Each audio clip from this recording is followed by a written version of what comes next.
Pour vous aussi, François Wathelet, on parle de résilience puisque votre recueil de nouvelles s'intitule La poésie des cicatrices.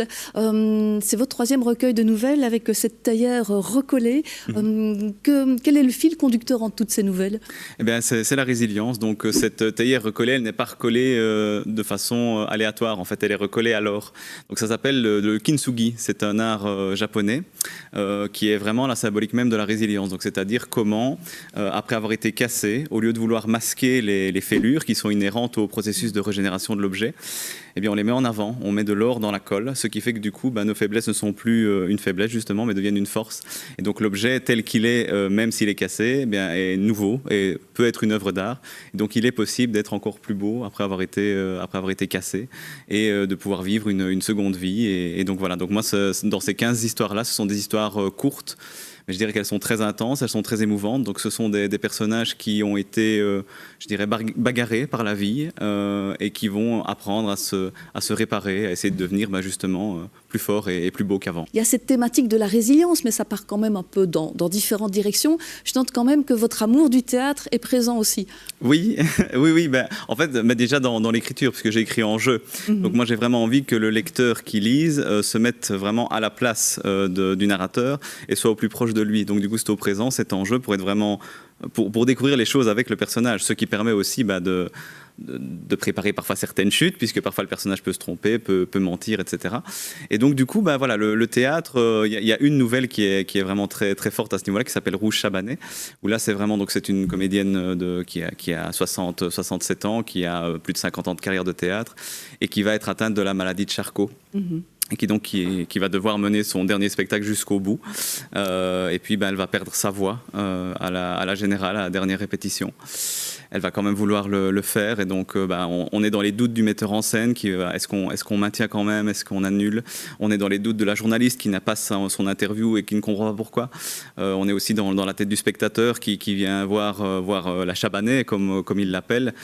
Et puis finalement, on termine dans le dernier chapitre, dans la dernière partie de la nouvelle, dans sa tête à elle, où elle est sans voix, mais où elle va quand même monter sur scène avec le texte écrit sur des pancartes. Et cette histoire-là, elle m'a vraiment été offerte par donc c'est un médecin qui était à côté de moi, qui est poète aussi. C'était en France, c'était au Salon du Livre du Touquet, et qui a vécu cette histoire-là et qui me l'a vraiment offerte. Et donc, moi, je l'ai refaite à ma manière avec une comédienne professionnelle, etc. Mais ça m'avait vraiment tellement touché de voir à quel point on peut aller jusqu'au bout de son projet et pouvoir... c'est vraiment une preuve admirable de courage et de force. Oui. Et j'avais vraiment envie de vouloir partager ça. Et donc, c'est une des 15 nouvelles. Mais c'est vrai que le théâtre est vraiment une part importante de ma vie, oui. La force, la résilience, elle peut s'envisager aussi comme une sorte de duel. Je pense à la nouvelle qui s'intitule Sephora, et qui, oui, fait vraiment fortement penser à ça. Tu joues avec moi, je te réponds, je ne me laisse pas faire. Je ne vais pas tout révéler, évidemment. Oui, c'est ça, oui, parce que c'est le principe. Donc, c'est des nouvelles à chute. Donc, normalement, la fin doit être surprenante. Même si ça reste émouvant tout le temps, on peut être aussi ému dans la surprise.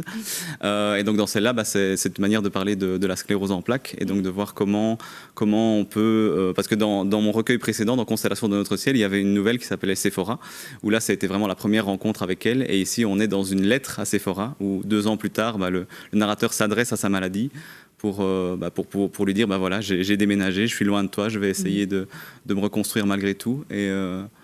Et oui, c'est une manière aussi de dire le temps passe. Le temps peut être un allié aussi. Ça peut être un ennemi, mais ça peut être un allié dans les processus de régénération. D'ailleurs, le kintsugi, la colle qui est utilisée pour recoller les morceaux, plus on attend pour la faire sécher et plus l'objet sera solide.